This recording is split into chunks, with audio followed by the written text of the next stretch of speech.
Hello, and welcome to Good People, Good Things, a podcast all about putting the spotlight on the special people who do good, fun, and creative things with a desire to make a positive impact on the well-being of individuals and communities at large. This series is brought to you with a mixture of French and, I'm told, South African accent. I am Flo, your host and a yoga teacher by trade. Let me introduce you to Estelle Asselin.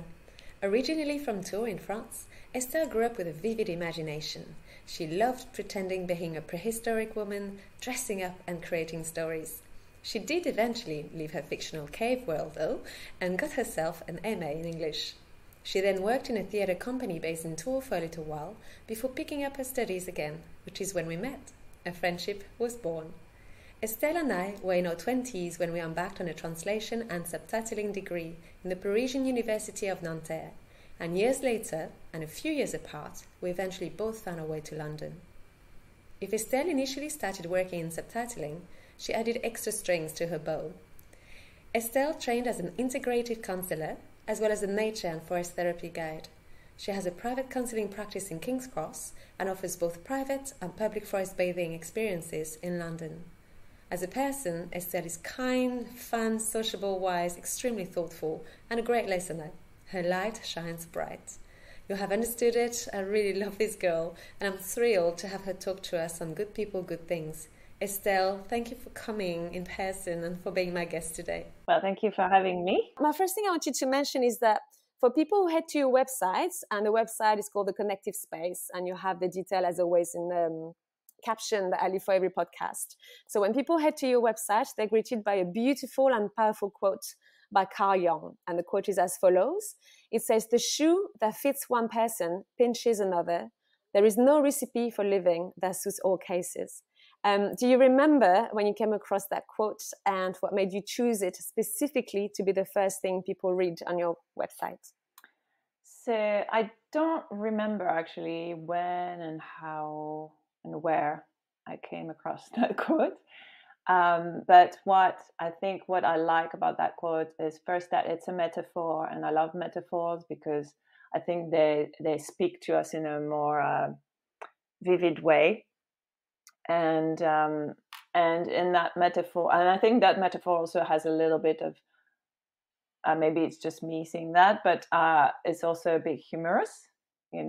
There's a little bit of a humor or playfulness in it, and why I chose it, and as my entry to my website is kind of saying, it's kind of right away saying, I don't believe in having set recipes that will make you feel better, and I don't have that. It's not what I'm going to offer you, and I don't believe in that because I believe everybody has different experiences, different expertise, different desires and values for their life, and so my role is more to accompany them in finding what can help them and what works for them, what they desire, what their value. So I think that's why for me it's very I chose it as a kind of a opening to my website.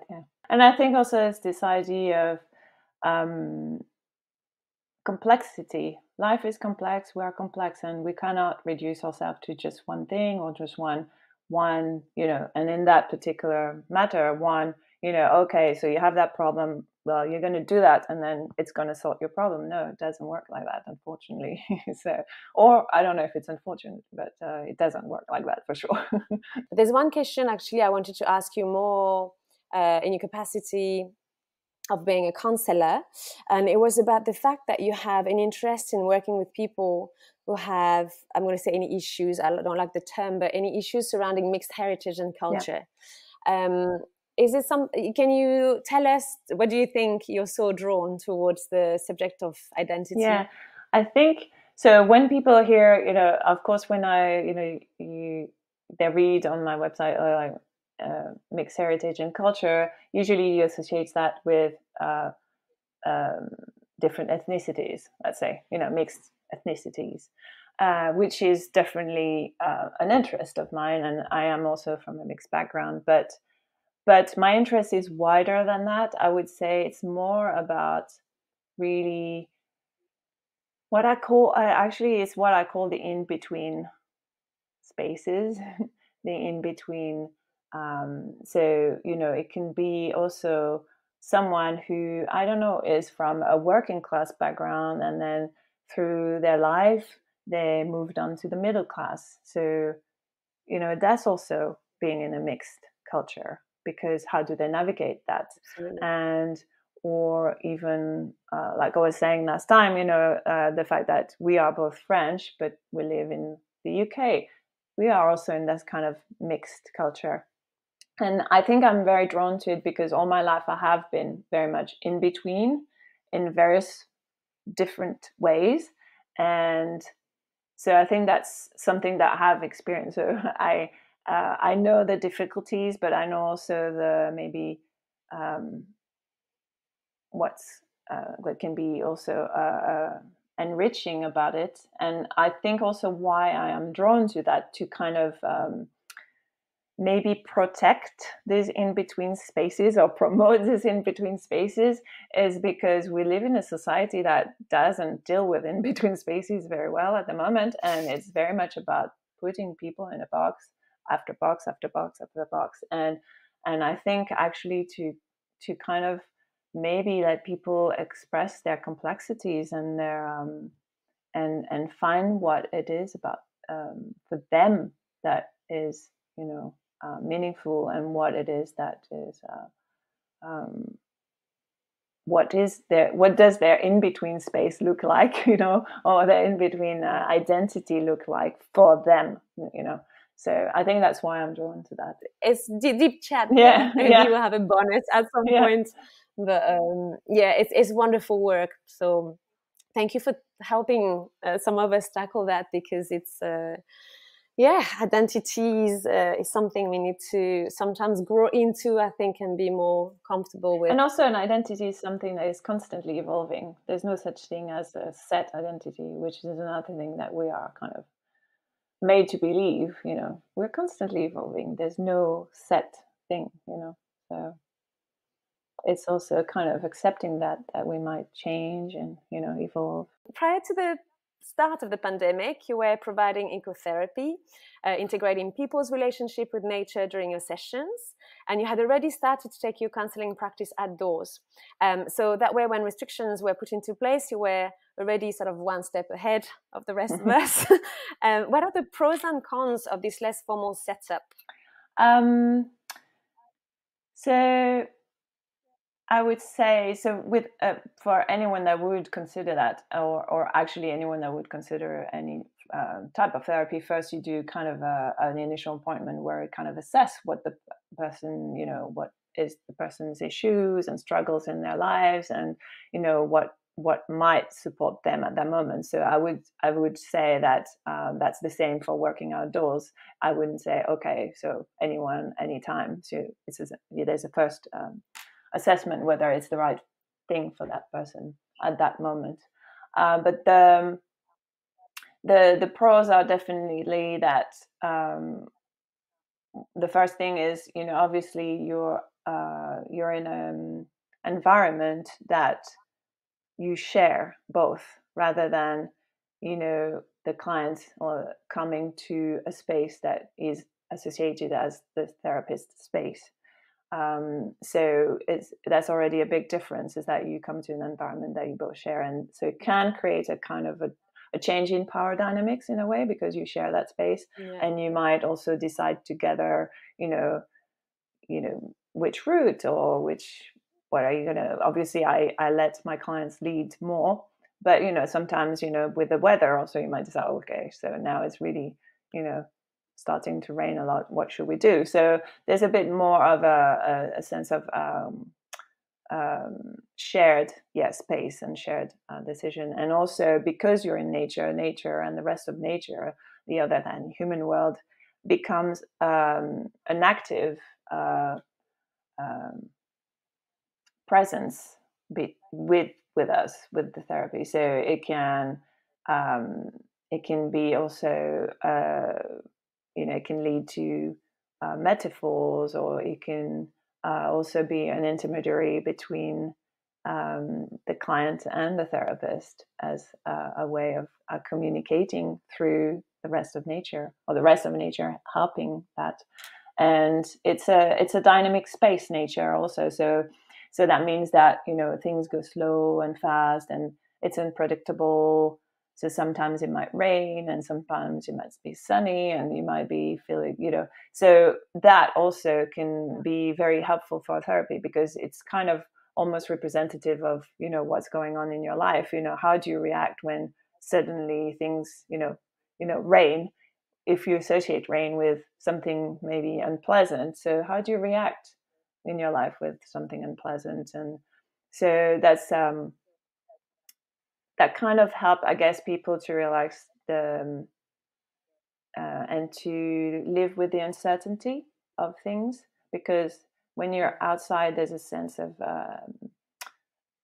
things are spontaneous and uncertain. So um, I think there's definitely that element. And and then because you're outdoors also, there's obviously that element of being much more in your senses and in an embodied experience. And so for a lot of people who might struggle with that, just being outdoors might help them be a bit more in their bodies. And so that can, and being in your bodies and in your senses first, it can be very grounding. It can help, it can have bring a sense of relaxation. But also, if you are more in touch with your body, it means that you might be more in touch with the sensations, and therefore what's going on for you, what you feel.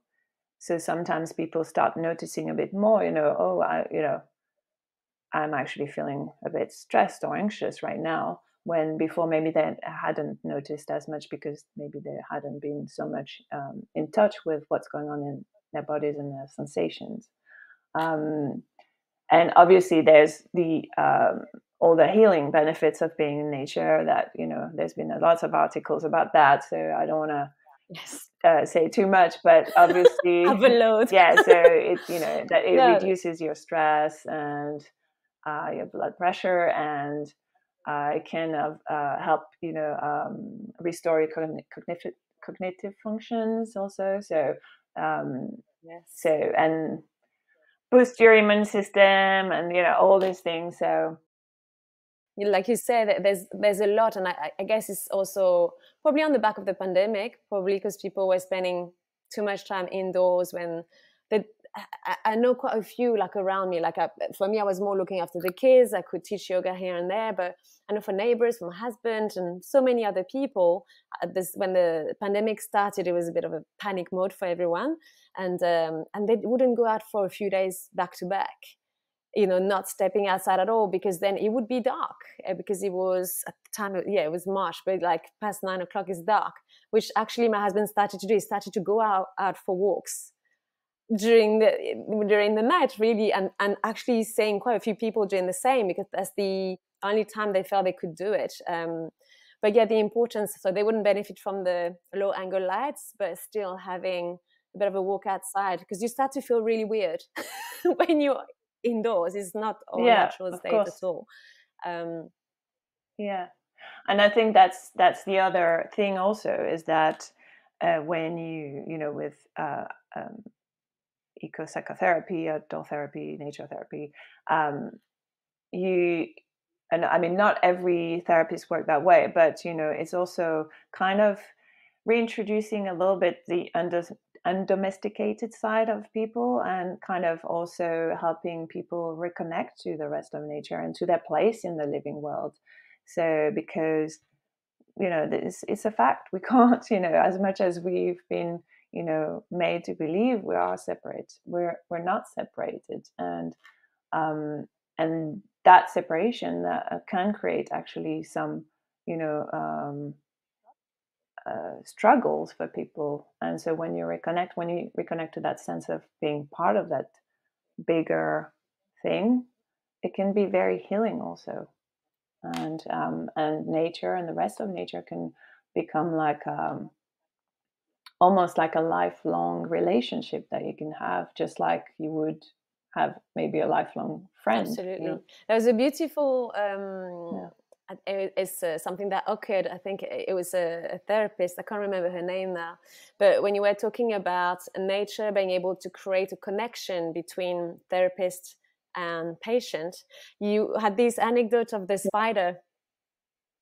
Do you mind telling us Oh about yeah, it, yeah. because So it's just it's so nice? it's Mary Jane Rust, who's one of the pioneering eco-psychotherapists in the UK, and I've had the chance actually to be also her supervisee for a while.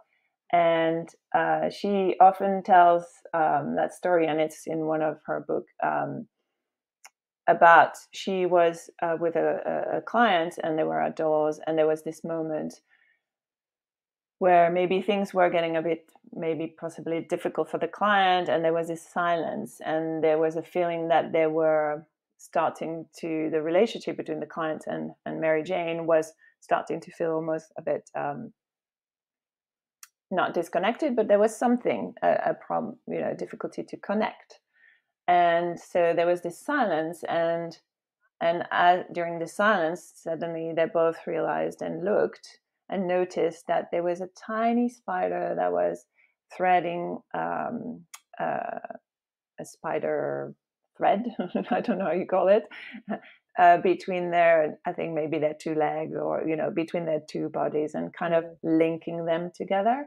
And because they both noticed it, they started commenting on it, and that helped starting the discussion, and again, and the connection, and talking about what was going on and how this spider helped maybe reconnect them That's at so that nice, point. because Yeah. so here it's literally very visually linking to people through that thread, Yeah, and then it can be, yeah, of course, not as obvious as this, but it's, of course, it's going to be stuff that happen, stuff that occur, I guess, as you go on yeah, these walks with during a session, and I can totally see how it yeah, would not be a distraction but an add-on to the session. I don't know if some people sometimes like, oh, it's going to be distracting. And also there's something you mentioned in terms of cons. yeah. Because it can for some. So ideally, I would say, ideally, if you can have a therapy where you can sometimes be outdoors, sometimes indoors,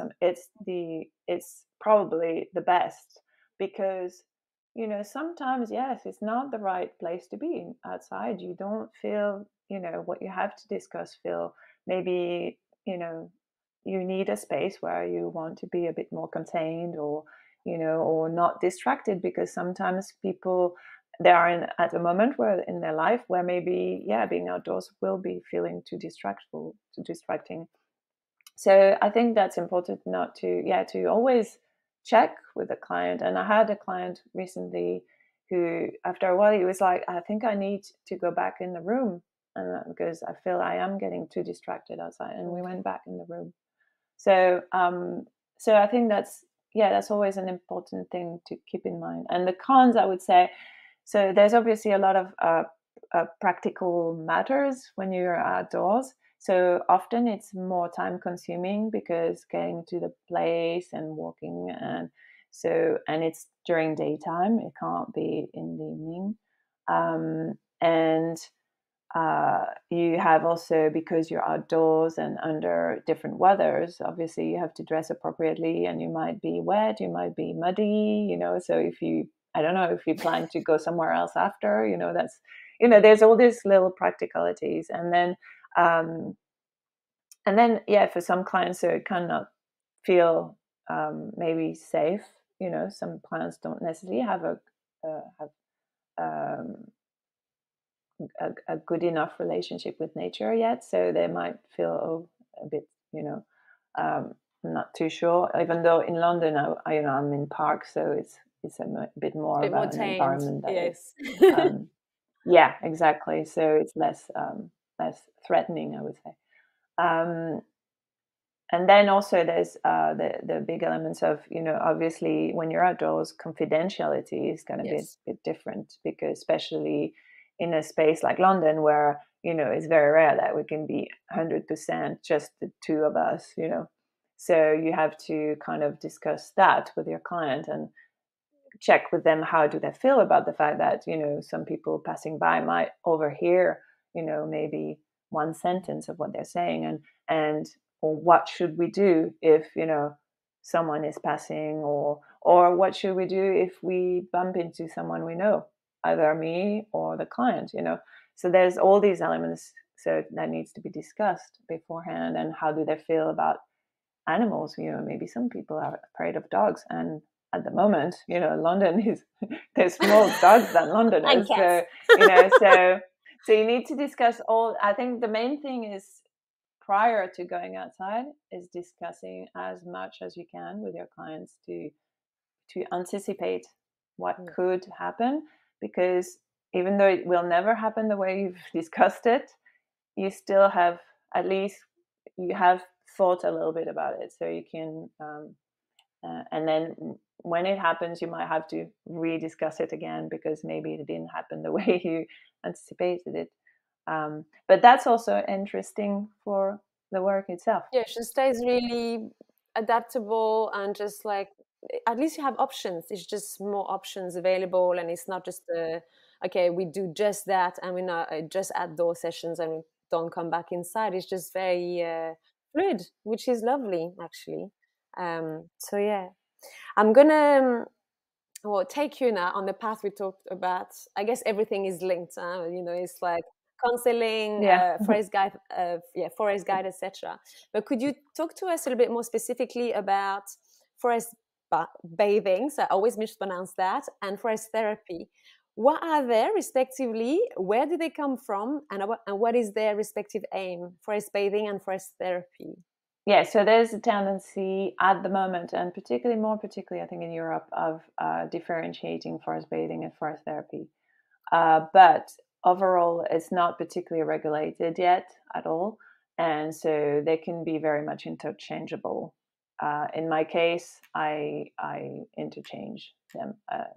But I would say that for some guides and some training organizations, forest bathing is more general public well-being practice, and forest therapy is more for a specific audience, and usually with maybe some mental health struggles or physical health struggles, and so with a name that is more like healing, let's say. And usually it's I think usually it's more, a course. It's a bit more a whole program and immersion. So I would say that's the main difference at the moment that is kind of starting to be created between these two. But for me, I use them interchangeably. Difficult word. And I tend to use forest therapy more because my training was called nature and forest therapy. So that's why I use forest therapy, because I trained with the Association of Nature and Forest Therapy, and so that's quite simple. So I just stick with that. So what are they? So the origin is based in Japan. So they're at least all practitioners. Yeah, their influence comes from the practice in Japan. And so my framework is inspired by the Japanese. So it's called Shirin-yoku. And Shirin-yoku translates as forest bathing, literally. And so what it is that in the 80s in Japan, they were going through a major cultural shift, because it was the time of the kind of technology revolution. So Japan, was a big leader in that. And so their society changed immensely, and people started working really long hours. And then as this was going on, they also started to notice a really deep increase in stress-related disease and even death. So kind of death by work, basically. And so because it was so serious that the government started thinking, okay, we need to kind of figure out how to counterbalance that. So I think they kind of asked various, departments within the government to kind of brainstorm on that and find solutions. And the the Ministry of Agriculture and Forestry, came up with the idea of forest bathing for Shirin-Yoku. And so they did a kind of a program and a test, and that was very positive. And it was so positive that then they decided to implement it as a preventative health measure. And so since the 80s now, it is a preventative health practice, and they have trails all over the countries, and you can either follow, it's a bit like our gym trails, where you have, stops where you do exercises and then you move on. So they have these trails in the forest, but so you can do that on your own, but you also have guides where you can have a guided walk and have a kind of another experience also.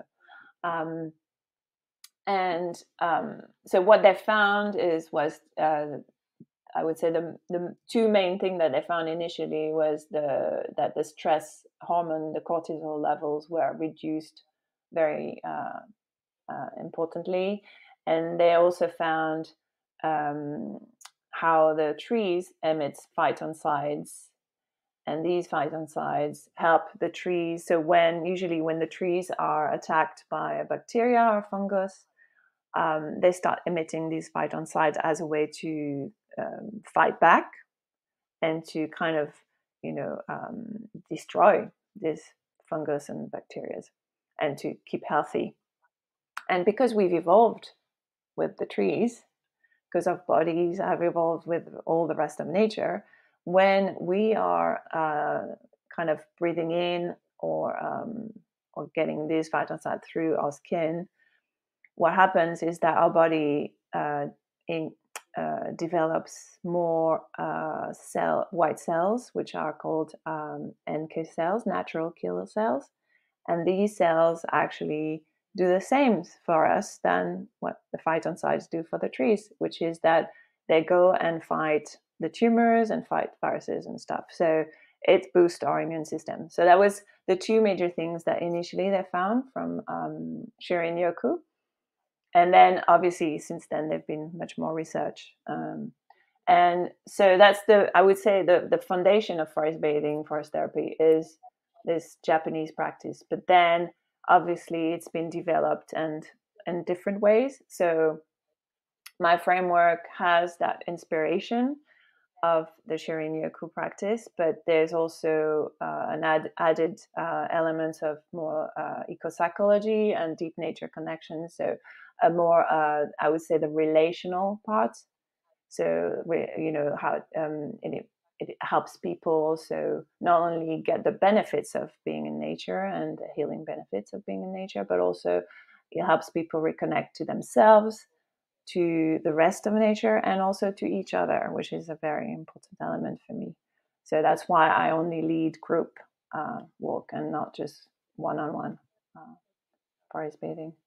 And I think the last question was, what is the aim? So the aim is, I would say, probably a bit different for each training frameworks and schools, and maybe even each guides, because we all have our, So I can only speak for myself and my kind of background training. And the aim is really to help people first to slow down and to feel that relaxation, basically, of just being present in the present moment and in their bodies.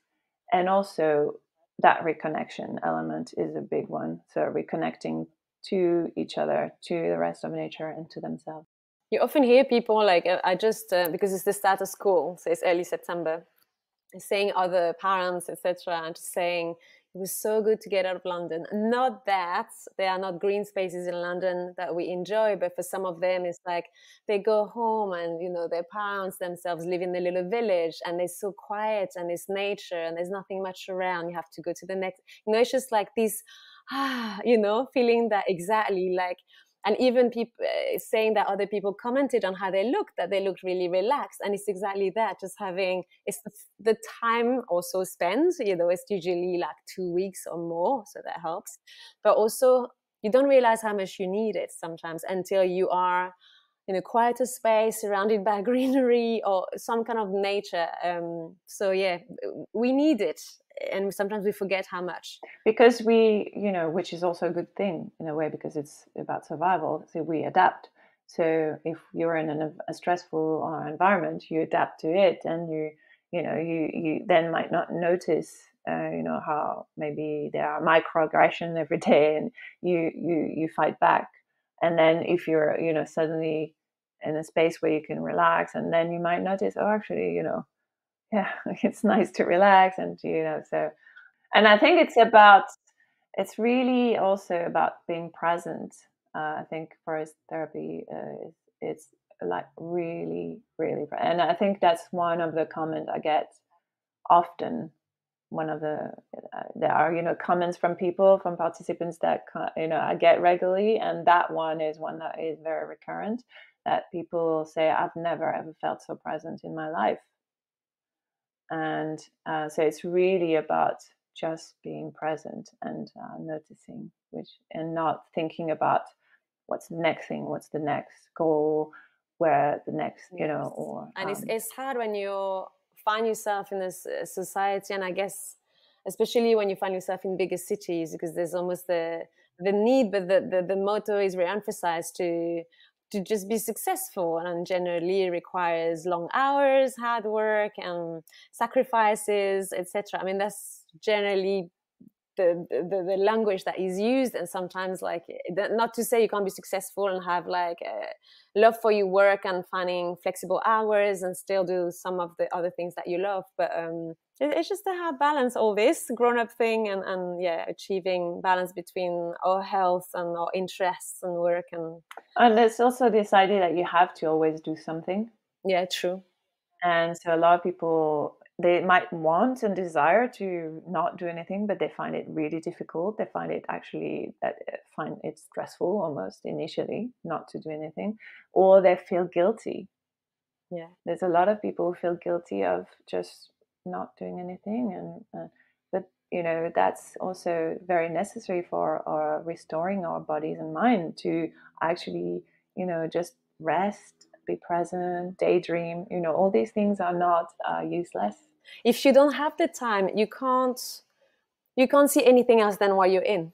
So it's just you just don't see a way out, or you don't see another possible lifestyle that would be more suited to you out there, because you just don't have time to think about it. The silver lining of the lockdown, not that I'm supporting the lockdown or anything, but no, never again. But the silver lining for some people and was that for once they had that time to not do anything, and a lot of people actually started realizing, oh, I want to change in my life. And so maybe our society don't want us to have the time to think. And we've noticed, because now some industries, like, there's a shortage of staff, because people who maybe used to do that job, they've made changes and they're not ready to return to what they used to have before. So we've noticed there's been so many shifts, and we hear about it all the time in the news. So I'm going to rein back the conversation, because I could speak to Estelle for literally hours, but I know some of you are listening to this. Maybe 45 minutes will be a nice format. I wanted to ask you, how do you conduct your forest therapy walks? And are they aimed at specific people? So most of my walks are open to all, everyone, general public. And then sometimes, because I also partner with Heath Hands, a charity that works on Hampstead Heath. And so with them, I do walks that are open to everyone, but sometimes they ask me to guide a walk for a specific audience, specific groups. And so it depends. I have, sometimes specific groups, but also general groups. And so how I conduct them, usually they last about between 2 and 3 hours. And there's kind of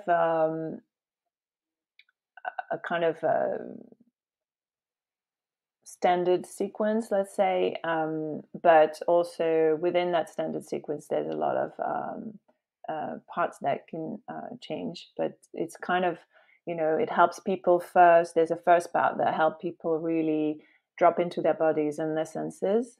So kind of help them really reconnect to their senses, reawaken their senses, and that helps them quieten their mind and their thoughts. Because when you're in your senses, then that's the beauty of it.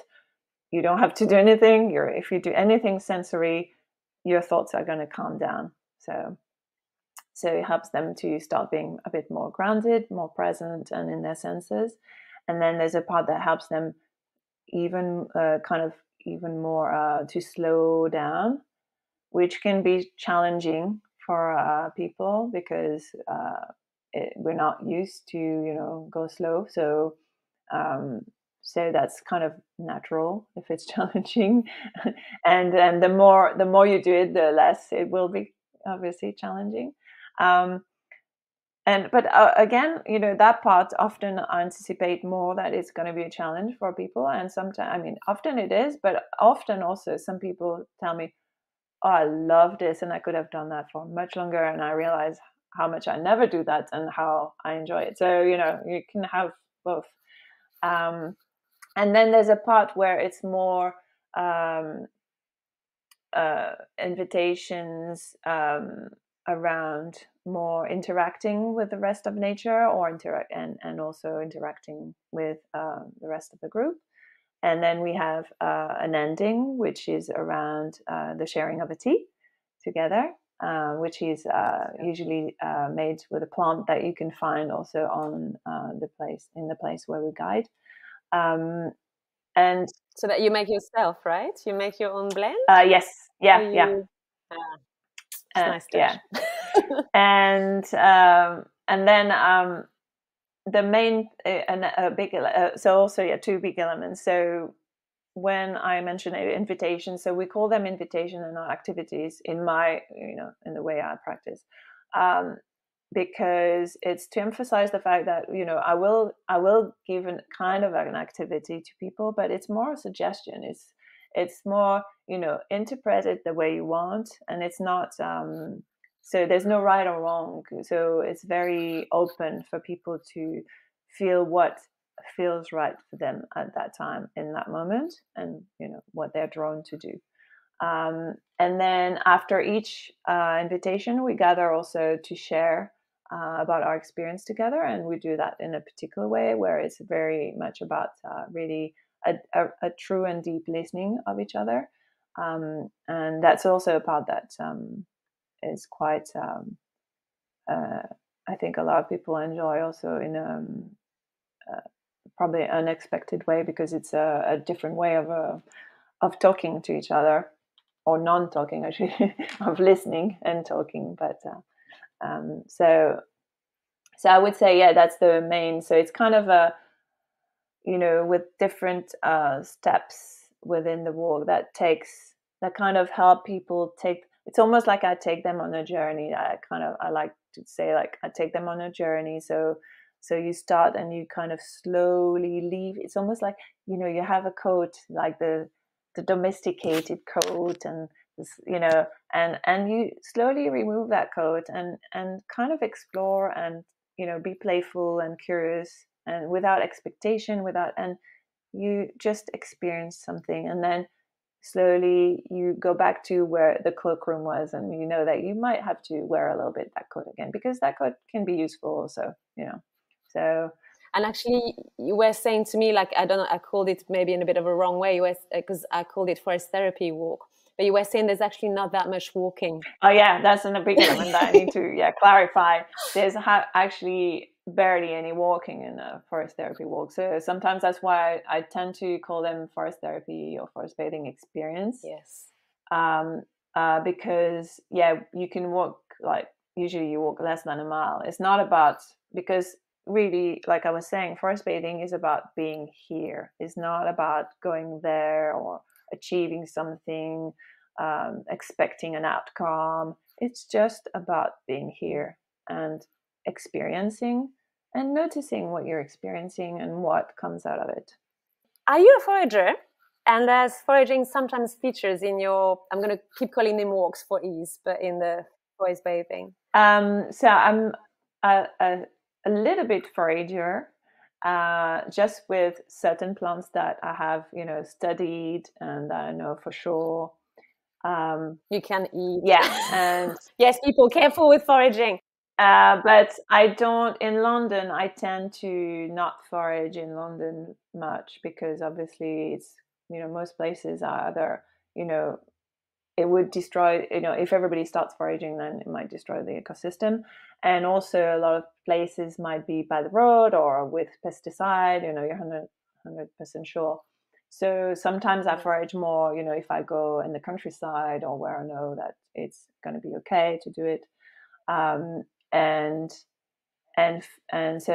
so I do continuously try to learn more about that it's more a parallel back on the background. It's not something that I'm necessarily offering, as a main thing. Yeah, but it's definitely part. Yeah, I do love that. But you had shared with me that the way you forage is really beautiful because it's almost conscious foraging. I remember you, because you take something, you give something back. And yeah, it's a reciprocal. So it's always in that same philosophy, that in the same way that I practice forest therapy, and it's about really a relationship. So the plants, I kind of take inspiration with Robin Wall Kimmerer, and particularly I think she talks about the honorable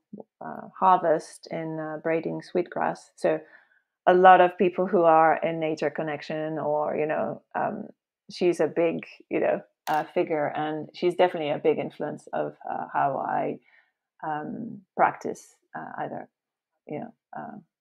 outdoor therapy or forest therapy, or in how I live, because ultimately it's a way of life. And so it's more about respecting the plant. So in the honorable harvest, there are kind of little rules, if you want. So it's you don't take the first plant you see, and you don't take the last plant you see, and you only take what you need for the moment. So just a very little portion, because you're not the only one needing that plant. All the other wildlife and other humans maybe might need that. And if you want the plant to keep growing, if you take it all, it's not going to happen. And also, if you take something, you give something. So you might give, a little bit of water for the plant, or you can say thank you, or, you have to find your way. It's not, it's really about finding your way rather than pretending to be, a hippie, or I don't know, like, So it's more about finding your own way to be in a reciprocal relationship. Yeah. So it can take many, many, many forms. It just has to be authentic for you. Yeah. And I always ask a silly question in this podcast, so here it comes. Are you a tree hugger? And if so, have you made some converts? So I'm not particularly a tree hugger. I don't particularly hug trees. But I have nothing against it, obviously. But I do I think what I prefer is I love when trees actually invites me to sit by them or lean on them, and often I find trees where they have almost like their roots make a little seat, and you're like, oh, cool, so I can sit there. And so I just and for me, it's where I feel I enjoy being with trees is when I sit by them or lean on them. But I don't particularly feel, hugging is not something that I feel drawn to do with trees. But sometimes, again, on my walks, that's why, it's very open so I never say don't hug a tree or hug a tree. I just say go and meet a tree. And then people do what they feel like is doing and what is right for them. So I don't think I've made any converts because I haven't told them to do anything special. You're so kind to even reply to that question. So thank you. So I like to think that to a greater or lesser degree, so everyone would have had some kind of magical moments in nature. It's just a matter of maybe like taking a moment to think about those special moments that might be maybe when you were more little, or perhaps even as, I mean, some people as an adult, because they stay really close to nature. Yeah. But what about you? Is there any specific moment that springs to mind very easily that you felt really like, yeah, almost like breathing in with nature or being at one with nature? Or yeah. There's kind of two things that comes to mind, and so one is when I was a child, and as the mud woman, young, as a prehistorical woman. Yeah, the prehistoric woman. So where I lived, so there was this kind of plot of land that was still not built, and because the whole kind of neighborhood was built upon a land that used to be a farm or property, a big property, and that part where we were was where it used to have vineyards and orchards. So you still, some houses in their gardens that still had, you know, the original fruit trees, or some kept a little bit of, you know, a few thin vines. And so that plot of land had still some apple trees. And because these apple trees were, you know, grown for, you know, really like harvesting and selling probably the apples, they had been pruned so that they wouldn't be too high, and they would develop more on the side, so grow bigger on the side, but not on in height. And so as a kid, it was perfect because I could. So there was that one particular tree, apple tree, where I was sitting on, and this tree became really my home, and that's where, yeah, I was kind of, it almost like this tree not only was my home, but it kind of took me on a travel back in time, because I was becoming a prehistoric woman when I was there. And so I was mixing soil with grass and water, and then I would spread that mix on my feet, let it dry, and then walk with it pretending it was my shoes. And I still remember the sensation, you know, of the soil, the mud when it dries, and how it cracks, and I remember that sensation, and I loved it. And then I would also practice hand friction fire.